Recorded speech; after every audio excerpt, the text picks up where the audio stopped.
Hello student, आज हम Bihar board class 8 का मैथ प्रश्नावली देखेंगे 8.3। और आज हम देखेंगे इस लेसन में पढ़ना है कंपाउंड इंटरेस्ट। इसका मतलब होता है चक्रवृद्धि ब्याज। सबसे पहले हम यहाँ पे कुछ बेसिक चीज है, इस पे ध्यान हम लोग देंगे। इसमें सबसे पहला जो टॉपिक है वह है मूलधन। मूलधन को हम लोग बोलते हैं प्रिंसिपल, जिसको पी से दर्शाते हैं। मूलधन को बोलते हैं प्रिंसिपल, जिसको पी से दिखाते हैं। मूलधन किसे कहते हैं? मूलधन किसे कहते हैं? सबसे पहला जो टॉपिक है उसको देखेंगे। इसमें है लिया गया धन या दिया गया धन मूलधन कहलाता है। जो धन लिया गया है या जो धन किसी को दिया गया है वह धन कहलाता है मूलधन। मूलधन को इंग्लिश में बोलते हैं प्रिंसिपल। दूसरा नंबर है ब्याज। ब्याज को बोला जाता है इंटरेस्ट। इंटरेस्ट का मतलब होता है ब्याज। उधार लेने वालों के द्वारा मूलधन के अतिरिक्त उधार लेने वालों के द्वारा मूलधन के अतिरिक्त प्रतिशत के रूप में दी गई धनराशि को ब्याज कहा जाता है। तीसरा नंबर देखेंगे टॉपिक हम लोग। तीसरा नंबर जो है वह है मिश्रधन। और मिश्रधन को बोलते हैं इंग्लिश में अमाउंट। अमाउंट का मतलब होता है मिश्रधन। दिया गया है कुल धन। कुल धन जिसमें ब्याज प्लस मूलधन, जिसमें ब्याज भी शामिल रहता है और मूलधन भी शामिल रहता है, वह कहलाता है मिश्रधन, जिसको इंग्लिश में क्या बोलते हैं? अमाउंट बोलते हैं। तो मिश्रधन में ब्याज और मूलधन दोनों शामिल रहता है। उसके बाद देखेंगे हम लोग ब्याज दर। दर को इंग्लिश में बोलते हैं रेट। ब्याज दर, इंटरेस्ट रेट। दिया है प्रति 100 रुपये पर, प्रति 100 रुपये पर प्रति वर्ष दी जाने वाली धनराशि वार्षिक दर कहलाती है। अब यहाँ पे देखेंगे हम लोग पांचवा नंबर जो है वह है समय। समय को इंग्लिश में टाइम बोलते हैं। टाइम का मतलब होता है समय, ब्रैकेट में अवधि। वह समय अंतराल जितने समय के लिए धन लिया गया है या दिया गया है समय कहलाता है। लास्ट नंबर हम लोग देखेंगे, छठा नंबर क्या है? वह है साधारण ब्याज। साधारण ब्याज को इंग्लिश में सिंपल इंटरेस्ट बोला जाता है। दिया निश्चित समय के लिए लिए जाने वाले धन पर अर्जित अतिरिक्त धनराशि साधारण ब्याज कहलाता है। लास्ट में यहाँ पर देखेंगे 7 नंबर क्या है? 7 नंबर है साधारण ब्याज का सूत्र, यानी कि सिंपल इंटरेस्ट का सूत्र क्या होता है? वह होता है साधारण ब्याज बराबर मूलधन गुना दर गुना समय बटा होता है 100। यहाँ पर ध्यान देंगे, यहाँ पर सूत्र क्या है? साधारण ब्याज। साधारण ब्याज बराबर क्या होता है? मूलधन गुना समय गुना दर और बटा होता है 100।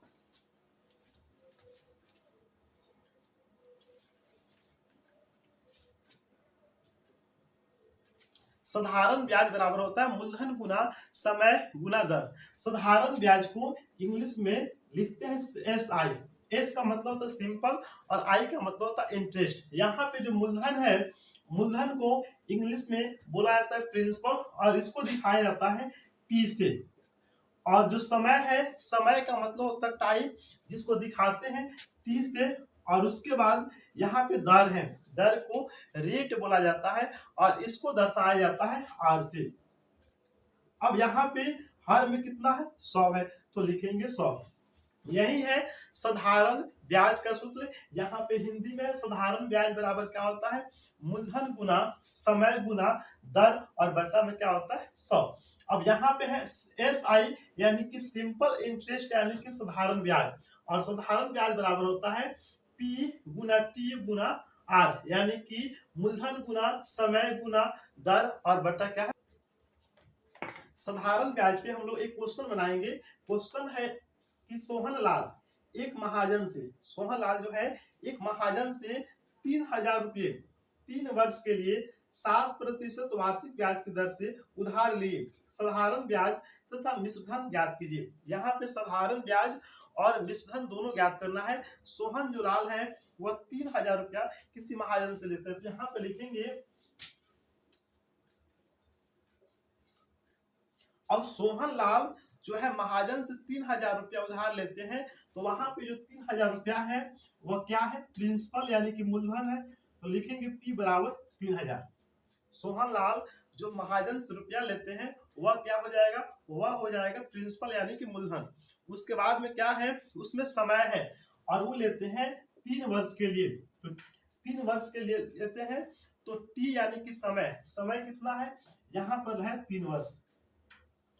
उसके बाद में क्या है रेट, उसमें दिया है जो है दर, दर जो है 7%। अब प्रश्न क्या है, प्रश्न है इसमें कि मिश्रधन और ब्याज दोनों ज्ञात कीजिए। तो यहां पर लिखेंगे एस आई बराबर क्या लिखेंगे, एस आई बराबर लिखेंगे वाट, यानी कि इसको हम लोग को ज्ञात करना है। तो यहां पर लिखेंगे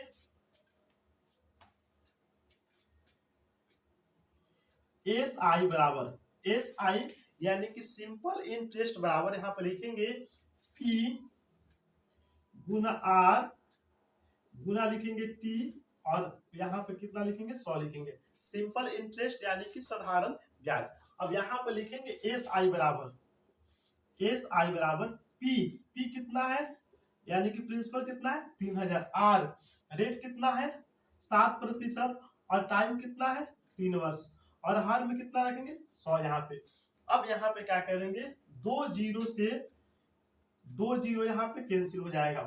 अब यहाँ पे गुना करेंगे 3 से 30 में, तो 3 3 का 9 और 0 यानी कि 90, और 90 में 7 से गुना करेंगे 9 7 63, कितना होगा 630। तो यहाँ पर निकल गया 630 रुपया, यहाँ पे कितना निकला 630 रुपया। लेकिन प्रश्न बोला है कि ब्याज तथा मिश्रधन, यहाँ पे ब्याज तो निकल गया, अब निकालना है मिश्रधन। मिश्रधन को इंग्लिश में अमाउंट बोला जाता है और उसको ए से दिखाया जाता है। तो यहाँ पर लिखेंगे ए बराबर, लिखेंगे ए बराबर, तो ए बराबर क्या होता है एस आई यानी कि simple interest plus P, P यानी कि प्रिंसिपल, यानी कि आई प्लस पी दोनों को जोड़ देंगे।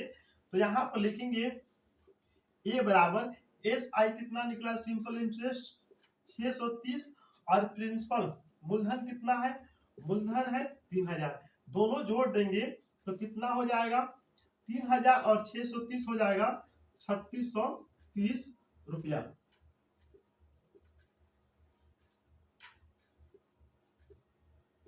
तो यहाँ पे ए अमाउंट निकला 3630 रुपया। इस प्रकार जो है साधारण ब्याज हम लोग ज्ञात करते हैं। साधारण ब्याज में बस यही चीज होता है, एक प्रिंसिपल होता है, टाइम होता है, आर यानी कि दर होता है, और साधारण ब्याज निकालना है तो एस आई बराबर लिखेंगे P R, P into R into T, और हर में क्या लिखेंगे 100।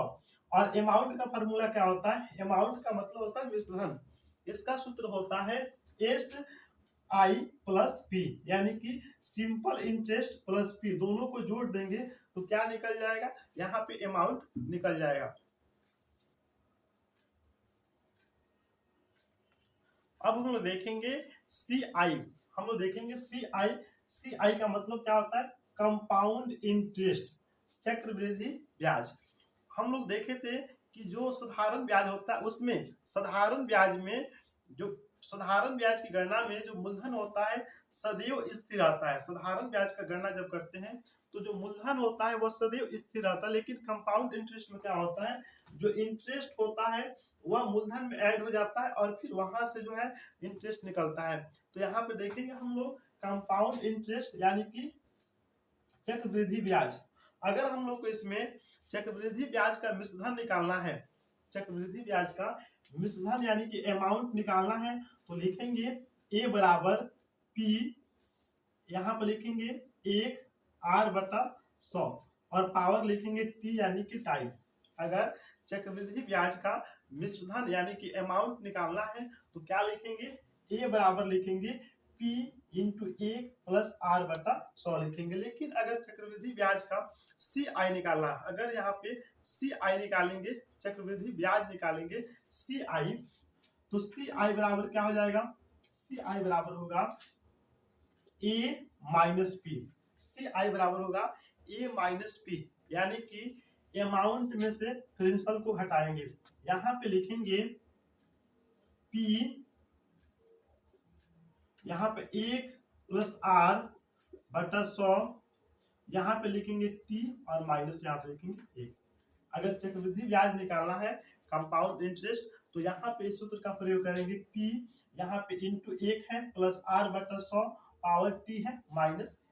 देखिए क्वेश्चन नंबर 1 क्या है, सुधीर ने एक कोट 4500 रुपया मूल्य के खरीदे, उसे बिक्री करके 6% अतिरिक्त देने पड़े, तो बताइए सुधीर ने कोट खरीदने में कुल कितने रुपए लगाए। सुधीर जो है 4500 रुपया में कोई कोट खरीदता है और उसे बिक्री कर टैक्स के रूप में जो है 6% अतिरिक्त यानी कि अलग से देना पड़ा।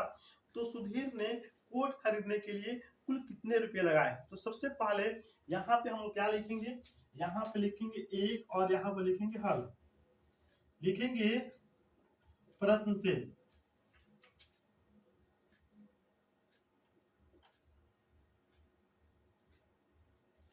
प्रश्न से लिखेंगे जो सुधीर है वह कोट कितना में खरीदता है 4500। यहाँ पर लिखेंगे लागत, कुल जो है लागत, तो लागत बराबर यहाँ पर कोट जो है कितना में खरीदता है 4500 रुपया में, और अतिरिक्त कर जो है वह 6% है।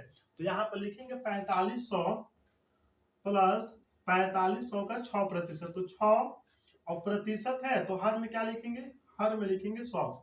यहाँ पे 2 जीरो से 2 जीरो कैंसिल हो जाएगा। अब यहाँ पे लिखेंगे 4500 लिखेंगे प्लस गुना करेंगे 6 25 30 के 0 होगा, हासिल 3 बचेगा, और 6 चौका 24 और 3 हो जाएगा यहाँ पे 27।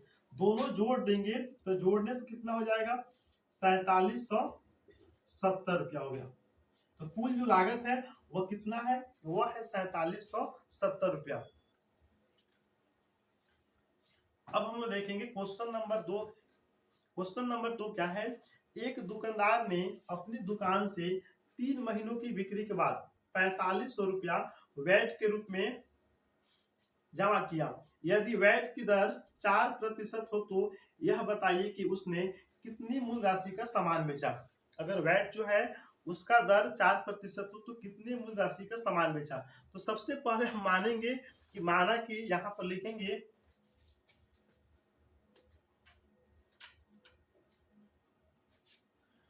सबसे पहले हम लोग क्या करेंगे, सबसे पहले लिखेंगे कि माना कि मूल राशि x है। मूल राशि के बारे में जानकारी नहीं है तो उसको मानेंगे कि माना कि मूल राशि x है। अब यहाँ पर लिखेंगे प्रश्न से, लिखेंगे प्रश्न से, और मूल राशि x है तो x का 4%, x का 4% बराबर कितना हो जाता है 4500। यहाँ पे प्रतिशत बराबर यहाँ पे कितना लिखेंगे 4500। यहाँ पर लिखेंगे x का मतलब होता है गुना, यहाँ पर या का चिन्ह देंगे, और प्रतिशत है तो हर में क्या करेंगे, हर में यहाँ पर लिखेंगे 100, और बराबर को उधर क्या लिखेंगे, बराबर को उधर लिखेंगे 4500।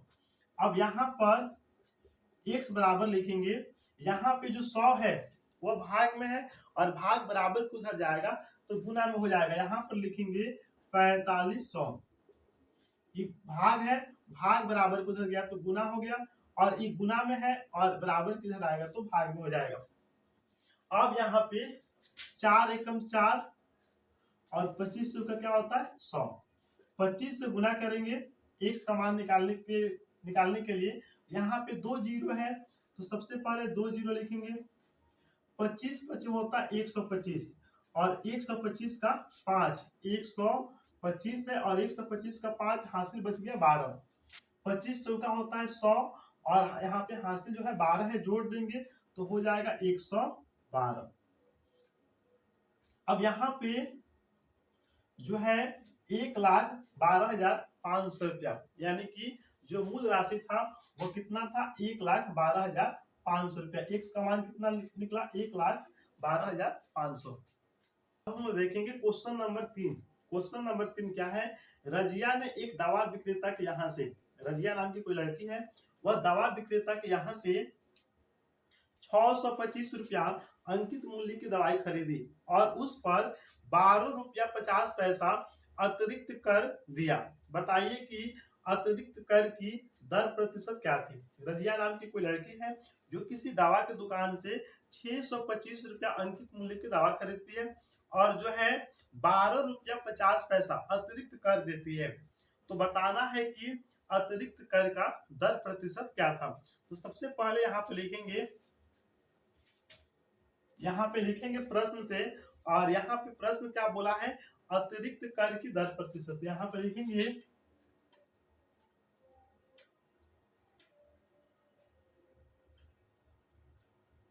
अतिरिक्त कर की दर प्रतिशत बराबर, प्रश्न बोला है अतिरिक्त कर की दर प्रतिशत क्या है। अब यहाँ पे देखेंगे जो है वह दावा खरीदती है 625 रुपया का, और अतिरिक्त कर कितना देती है, वो अतिरिक्त कर देती है 12 रुपया 50 पैसा। अब यहाँ पे प्रतिशत में बोला है तो 100 लिखेंगे। अब यहाँ पे क्या करेंगे कि दशमलव हटाएंगे तो हो जाएगा 1250, और यहाँ पे 625 है, यहाँ पे 100। दशमलव के बदले में हर में आएगा 1, और दशमलव के बाद जितना संख्या होगा उतना शून्य यहाँ पे देंगे।